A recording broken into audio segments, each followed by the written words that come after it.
siervo de Jesucristo y amigo de todos ustedes.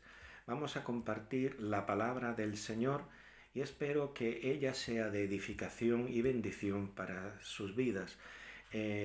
Vamos a leer en el capítulo 6, versículo 1 al 7 del libro de Isaías. Nos dice la palabra: en el año que murió el rey Uzías, vi yo al Señor sentado sobre un trono alto y sublime, y sus faldas llenaban el templo. Por encima de él había serafines, cada uno tenía 6 alas, con 2 cubrían sus rostros, con 2 cubrían sus pies, y con 2 volaban. Y el uno al otro daba voces diciendo: Santo, Santo, Santo, el Señor de los ejércitos, toda la tierra está llena de su gloria. Y los quiciales de las puertas se estremecieron con la voz del que clamaba, y la casa se llenó de humo. Entonces dije: ¡ay de mí, que soy muerto! Porque siendo hombre inmundo de labios y habitando en medio de pueblo que tiene labios inmundos, han visto mis ojos al Rey, el Señor de los ejércitos. Y voló hacia mí uno de los serafines, teniendo en su mano un carbón encendido tomado del altar con unas tenazas.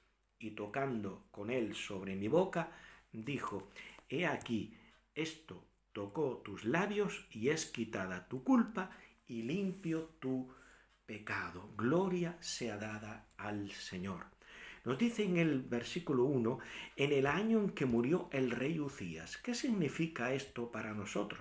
Bueno, pues lo primero que vemos aquí es que la Biblia no es un libro lleno de leyendas, sino que la Biblia es un libro de hechos y de personas en el tiempo. Es decir, es una historia real, no es fábulas artificiosas que los hombres escribieron a lo largo del tiempo. No es un relato novelesco surgido de la mente calenturienta de un escritor, de un novelista, ni muchísimo menos, sino que son hechos reales, Dios interviniendo en el tiempo y en el espacio para revelarse a sí mismo a una humanidad caída. Entonces nos damos cuenta que ya en el primer versículo ya nos está dando unos datos históricos concretos. En el año en que murió el rey Uzías. Y eso significa de que lo que aconteció aquí fue algo real, algo verdadero. No es, repito, un hecho novelesco, no es un cuento, no es una fábula. Entonces también vemos una cosa, de que dice que murió el rey Uzías. Bien, ¿esto qué nos habla? Pues nos habla de la fugacidad de los gobernantes y de sus gobiernos. Entonces no podemos poner nuestra confianza en los gobiernos humanos. A la hora de votar tenemos que ser consecuentes con lo que nos dice la palabra de Dios y ajustar nuestro voto a alguien que de una manera o de otra, en cierto grado y medida, esa persona siga la moral bíblica. Yo no les puedo decir a ustedes a qué partido votar o a qué candidato votar, en el caso de que ustedes vivan en países donde haya una democracia parlamentaria. Pero esto es algo que está en la conciencia de cada cual.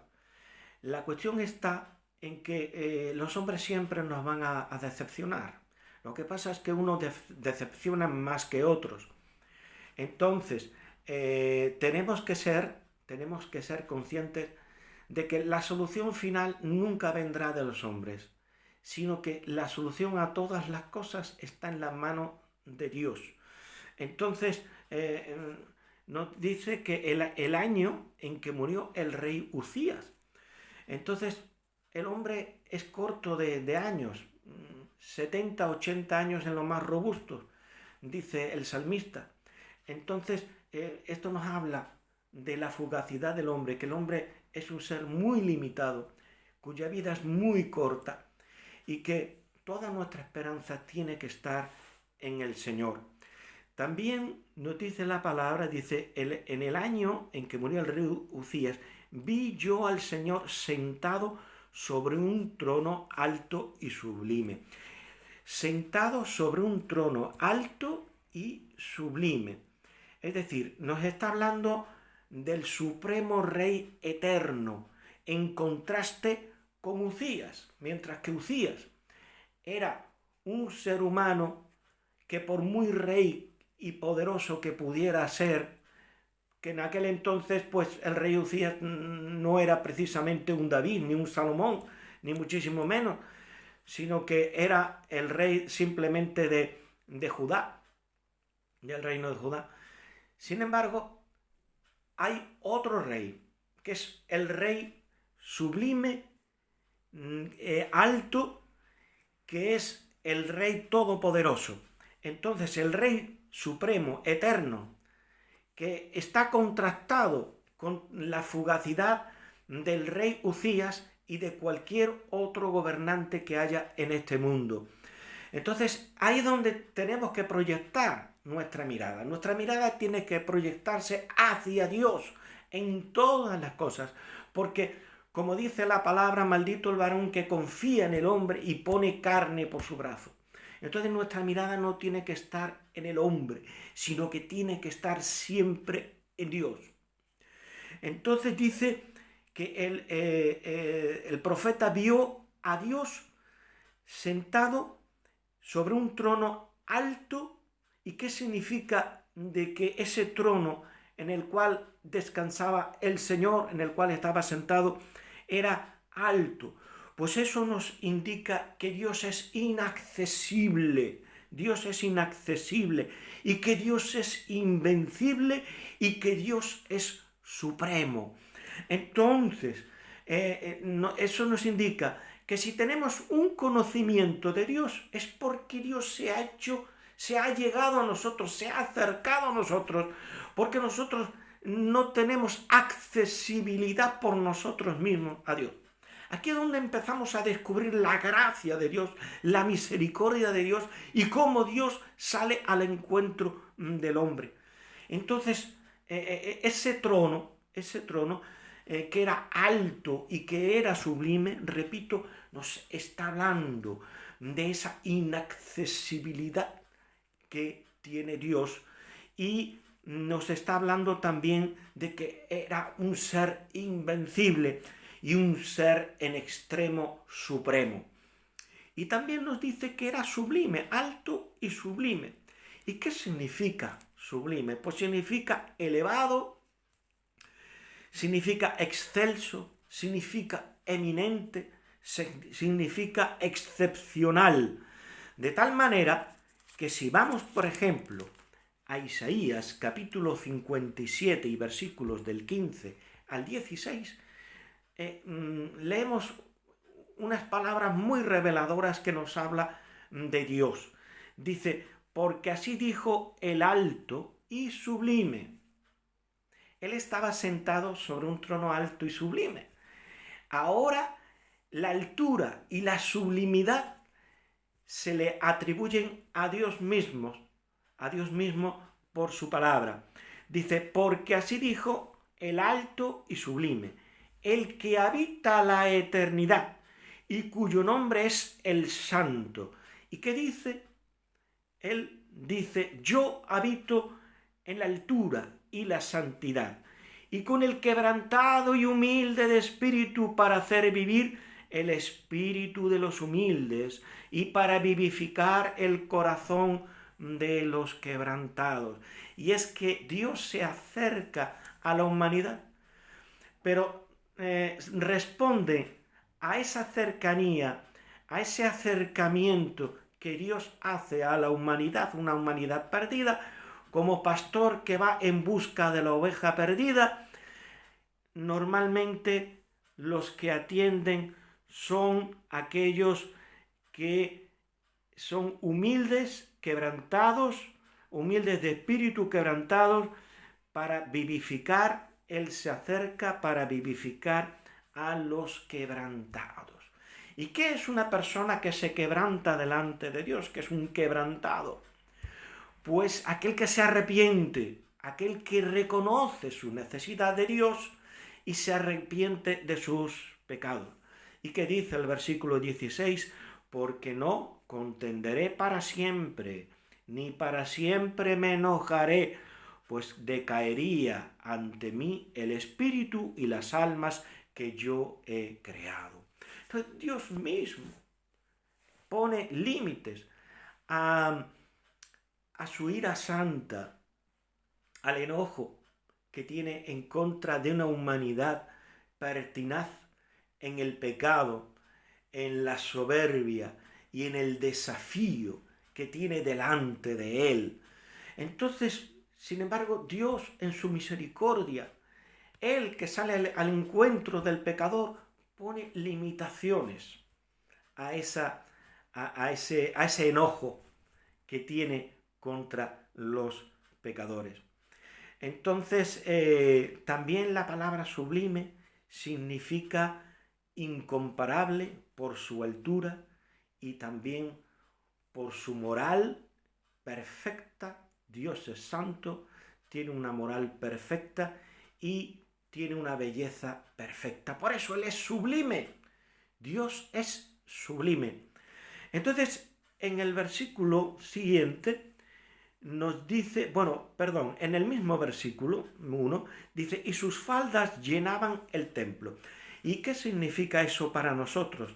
Pues la amplitud de su presencia que lo llena todo. Dice, y sus faldas llenaban el templo. Dice, vi yo al Señor sentado sobre un trono alto y sublime, y sus faldas llenaban el templo. ¡Qué maravilla! ¡Qué cosa tan maravillosa! Vemos de la presencia de Dios, la amplitud de Dios que alcanza cualquier lugar, la amplitud de su presencia que lo llena todo. Y en el versículo mismo dice, vi yo al Señor. ¿Y cómo entonces? En Éxodo capítulo 33 y versículo 20 dice así, dijo más, no podrás ver mi rostro porque no me verá hombre y vivirá. Estaba Dios hablando con Moisés. Moisés le había dicho que lo quería verle. Y sin embargo, ¿qué le respondió Dios? No podrás ver mi rostro porque no me verá hombre y vivirá. Sin embargo, vemos aquí al profeta que dice que vio al Señor. En el año en que murió el rey Uzías, vi yo al Señor sentado sobre un trono alto y sublime. ¿Cómo entonces lo vio? Pero dice en Éxodo capítulo 33 que nadie lo puede ver. Bueno, pues lo que vio Isaías fue una teofanía. Eso fue lo que Isaías vio, una teofanía, es decir, una manifestación visible del Dios invisible. Dios, en su propio ser espiritual, nadie lo puede ver, nadie lo ha visto jamás, pero Dios se manifiesta a través de su verbo. Cada vez que Dios proyecta una imagen de Él, una manifestación visible de Él, entonces se engendra su verbo, engendra la persona del verbo. Por eso es que lo que vio Isaías fue en realidad una teofanía, lo que en teología se llama una teofanía, es decir, una manifestación visible del Dios invisible. Entonces, lo que vio Isaías fue, no vio el ser íntimo de Dios, el ser íntimo de Dios, sino la proyección de su verbo, la segunda persona de la Trinidad, que es, según Hebreos capítulo 1 y versículo 3, el resplandor de su gloria y la imagen misma de su sustancia. Es decir, la sustancia revelada del Padre, la proyección de una imagen de una imagen de esa sustancia. Eso significa la imagen de su sustancia. Cuando Dios proyecta su verbo, cuando se revela a sí mismo, hace una exégesis de sí mismo, entonces engendra su verbo, engendra a su Hijo. Entonces, por eso Él es la imagen del Dios invisible. Nos dice en Colosenses 1:15, Él es la imagen del Dios invisible, el primogénito de toda la creación. El primogénito, es decir, aquel que lo gobierna todo, como el primogénito gobernaba todas las cosas de su padre, porque era el heredero. Entonces, si vamos a Juan capítulo 12 y versículos 40 y 41, la palabra del Señor se interpreta a sí misma. Y entonces el mismo evangelista Juan nos lo explica. Que nos dice la palabra, dice, cegó los ojos de ellos y endureció su corazón, para que no vean con los ojos espirituales y entiendan con el corazón y se conviertan y yo los sane.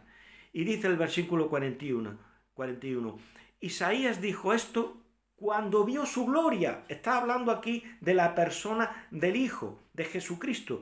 Dice, Isaías dijo esto cuando vio su gloria y habló acerca de él. Con todo eso, aún de los gobernantes muchos creyeron en él, pero a causa de los fariseos no lo confesaban para no ser expulsados de la sinagoga. Entonces nos damos cuenta de que lo que vio Isaías era el propio Jesucristo antes de su encarnación, en su preexistencia allá en el reino de los cielos. Dios decidió manifestarse a Isaías y entonces proyectó su verbo. Y al proyectar su verbo se manifestó a sí mismo como un rey sentado sobre un trono alto y sublime y con todos sus ropajes reales extraordinarios que llegaban a cualquier lado, porque dice, y sus faldas llenaban el templo. Nos habla de la presencia, de la amplitud de la presencia de Dios que alcanza cualquier lugar. Entonces, seguimos comentando la palabra del Señor, versículo 2, dice, por encima de él había serafines. Cada uno tenía 6 alas, con 2 cubrían sus rostros, con 2 cubrían sus pies y con 2 volaban. Por encima de él había serafines. ¿Y qué son los serafines? Bien, los serafines literalmente significa seres ardientes. Eso es lo que significa en hebreo la palabra serafín. Significa un ser ardiente.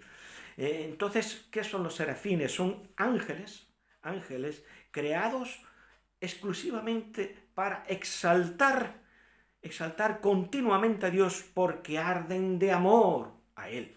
Eso es lo que significa serafines, seres ardientes. Arden de amor a Él, arden de una profunda admiración viendo su gloria, su belleza, esa sublimidad. Es un ser alto y sublime. Entonces ellos arden de amor a Él y lo exaltan continuamente. Entonces dice la palabra, dice, cada uno tenía 6 alas. ¿Por qué? ¿Por qué tenían 6 alas? Dice, con 2 cubrían sus rostros. Entonces, ante la potencia de la gloria de Dios, miraban a través de las plumas porque cubrían su rostro con 2 alas. Y entonces a través de las alas es que ellos podían mirar la gloria de Dios, porque esa gloria de Dios era extraordinaria, cegadora, y entonces digamos que era como una especie de gafas de sol, por decirlo de alguna manera, como cuando miramos al sol a través de unas rendijas, ¿verdad? Entonces con 2 cubrían sus rostros, nos dice la palabra. Entonces dice, con 2 cubrían sus pies. ¿Y qué significa también esto? Pues para no profanar irreverentemente la bendita gloria del sublime. Porque ellos andaban de un lugar a otro. porque vamos a leer también que volaban, con otras 2 alas volaban. Entonces, para no profanar irreverentemente la presencia y la bendita gloria del Señor, cubrían también sus pies de una manera reverente. Dice, y con 2 volaban, para que de manera incansable, de uno a otro lado, exalten a Dios en alabanza. ¿Y qué es lo que nos dicen? ¿Qué es lo que dicen los serafines, estos seres que arden, seres ardientes que arden en amor a Dios? Nos dice el versículo 3, y el uno al otro daba voces diciendo, Santo, Santo, Santo, el Señor de los ejércitos, toda la tierra está llena de su gloria. Dice, y el uno al otro daba voces diciendo, Santo, Santo, Santo, Señor de los ejércitos, toda la tierra está llena de su gloria. Entonces, si lo hacen los ángeles, aquí no hay problema ninguno, pero si lo hacen los pentecostales, formando gran algarabía, malamente, son criticados. Pues no, señor, tenemos todo el derecho, el pueblo pentecostal, evangélico pentecostal, alabar y glorificar al Señor a plena potencia, porque lo amamos, ardemos de amor por nuestro Señor. Entonces, yo te digo, hermano querido, que no ceses en tu entusiasmo, lleno de amor a Dios, de decir, Santo, Santo, Santo, delante del Señor. Y fíjense, hermanos queridos, el entusiasmo que había en los serafines, ese ardor de amor, esa potencia en la alabanza que nos dice la palabra, versículo 4, y los quiciales de las puertas se estremecieron con la voz del que clamaba, y la casa se llenó de humo.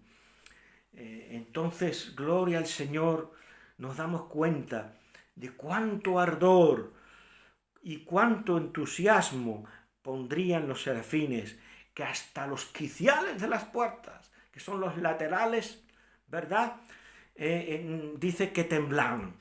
Cuánto ardor y cuánto entusiasmo pondrían esos serafines, que hasta los quiciales de las puertas del templo en los cielos se estremecieron. La honra y la gloria sea dada al Señor. Dice, y la casa se llenó de humo. ¿Y esto qué nos quiere decir a nosotros? Que Dios se agradó de la extraordinaria adoración. Dice en Apocalipsis capítulo 15 y versículo 8, y el templo se llenó de humo por la gloria de Dios y por su poder, y nadie podía entrar en el templo. Entonces Dios lleno de satisfacción ante la adoración tan entusiasta y gloriosa que estaba recibiendo continuamente de esos seres ardientes, de esos serafines, de esos ángeles creados para alabanza y gloria suya. Dice que el humo llenó todo el templo. ¿Y qué nos dice el versículo 15? Entonces dije, ¡ay de mí, que soy muerto! Porque siendo hombre inmundo de labios y habitando en medio de pueblo que tiene labios inmundos, han visto mis ojos al Rey, el Señor de los ejércitos. Y aquí vemos, hermanos queridos, el Evangelio. ¿Cómo así, hermano Antonio? Pues sí, yo veo aquí el Evangelio, hermanos queridos. El hermano Martín Lutero, este extraordinario reformador al que le debemos tanto, instrumento en las manos del Señor para purificar la iglesia y hacerla llevar a la pureza original, pues él decía de que en todas partes vemos a Cristo. A Cristo se le ve en todos sitios. Y en todos sitios vemos el Evangelio. Vemos a Cristo en la manifestación como verbo de Dios, en esa teofanía. Lo acabamos de leer en Juan capítulo 12, ¿verdad? Versículos 40 al 41. Pero, hermanos queridos, aquí también vemos el Evangelio, porque nos dice la palabra de que el profeta tenía labios inmundos, dichos por él mismo.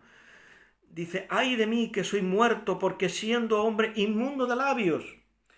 Y dice, y habitando en medio de pueblo que tiene labios inmundos. Entonces, el profeta tenía labios inmundos, el pueblo en medio del cual él habitaba tenía labios inmundos, y esto que viene a nuestra mente.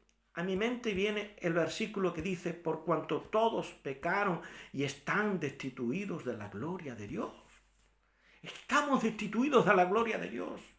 Ahí vemos a ese Dios glorioso, pero nosotros no participamos de esa gloria como participaban los serafines, que estaban continuamente diciendo santo, santo, santo, y a máxima potencia, de tal manera que temblaban los quiciales del templo.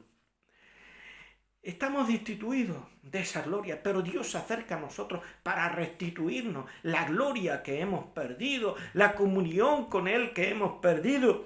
Entonces, hermanos queridos, viene a mi mente ese versículo de Romanos 3:23, por cuanto todos pecaron y están destituidos de la gloria de Dios. Yo soy, ay de mí, que soy un hombre de labios inmundos, que habita en medio de pueblo de labios inmundos. Todos somos pecados, todos hemos pecado, todos somos pecadores. Todos tenemos labios inmundos ante la presencia del Señor.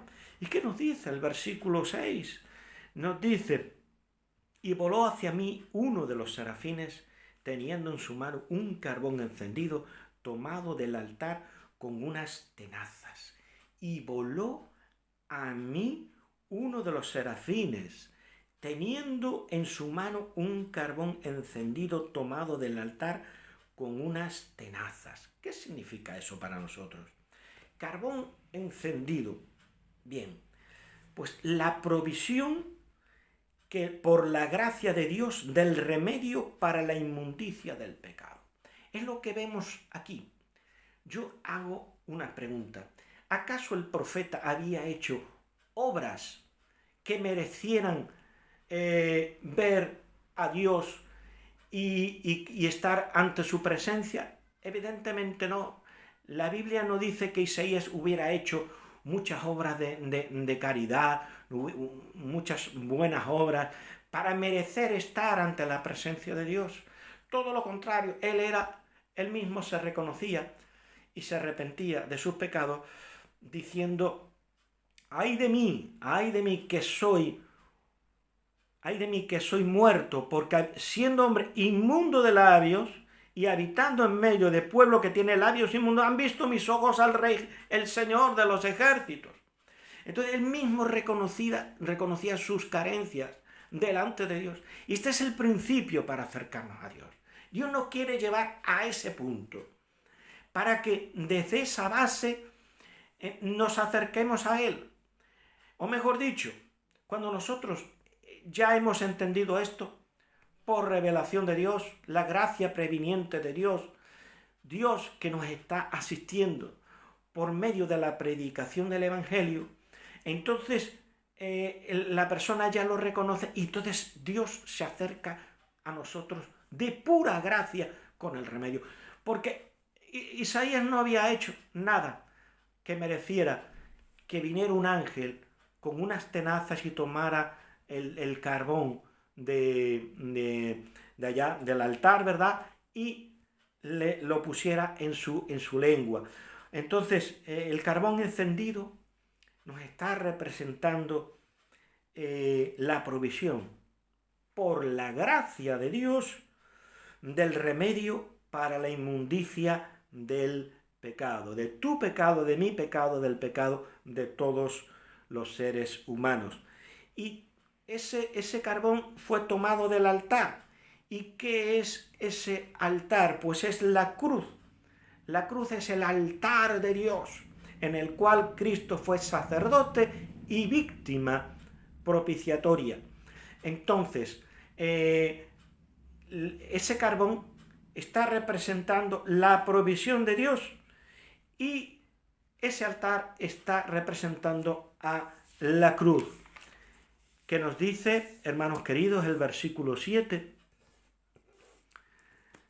dice, y tocando con él sobre mi boca, dijo, he aquí que esto tocó tus labios y es quitada tu culpa y limpio tu pecado. La boca. ¿Qué es la boca para nosotros? La boca para nosotros en el sentido espiritual, la boca del alma, es la fe. A través de la fe es como recibimos los bienes espirituales. Si tú no tienes boca, no puedes comer los alimentos. Pues el que no tiene fe no puede comer el pan de Dios. Y el pan de Dios es Cristo.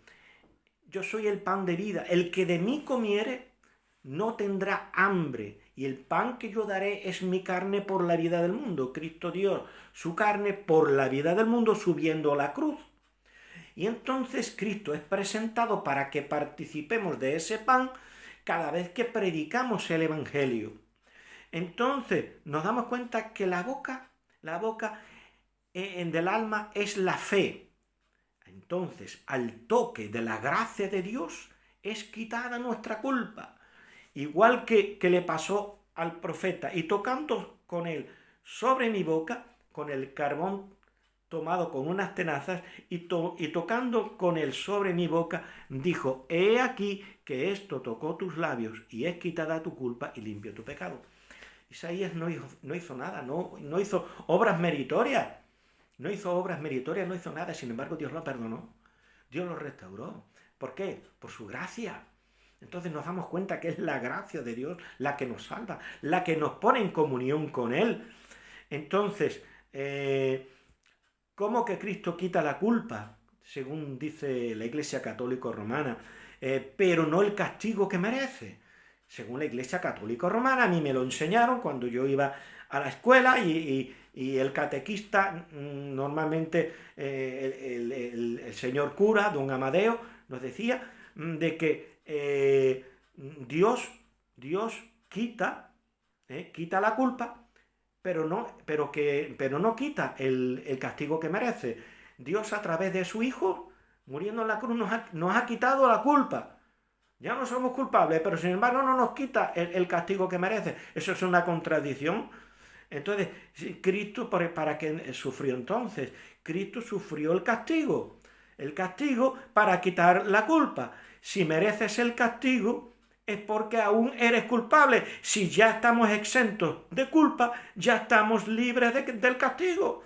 Entonces, ¿cómo es que dice esa iglesia que Dios, a través de Jesucristo, nos quita la culpa de nuestros pecados, pero no el castigo que merecemos? Si el castigo lo llevó Él, ¿por qué tengo yo ahora que sufrir el castigo si ya no soy culpable? Entonces eso es una contradicción. Si mereces el castigo, es porque aún eres culpable, ¿verdad? Pero si ya estamos exentos de culpa, ya estamos también exentos del castigo. Entonces, aquí nos damos cuenta de una cosa, hermanos queridos, que Cristo ardió cual carbón encendido en el fuego de la ira de Dios, para que se nos diga, he aquí que esto tocó tus labios y es quitada tu culpa y limpio tu pecado. Nuestra confianza está en el Señor. Si estudiamos las Escrituras, vemos a Cristo en cada página de la palabra de Dios, como nos enseñaba el hermano Martín Lutero y como cualquier creyente puede ver claramente en las Escrituras. Cristo se revela en cualquier página de la Escritura, no solamente del Nuevo Testamento, sino que lo vemos también en el Antiguo Testamento.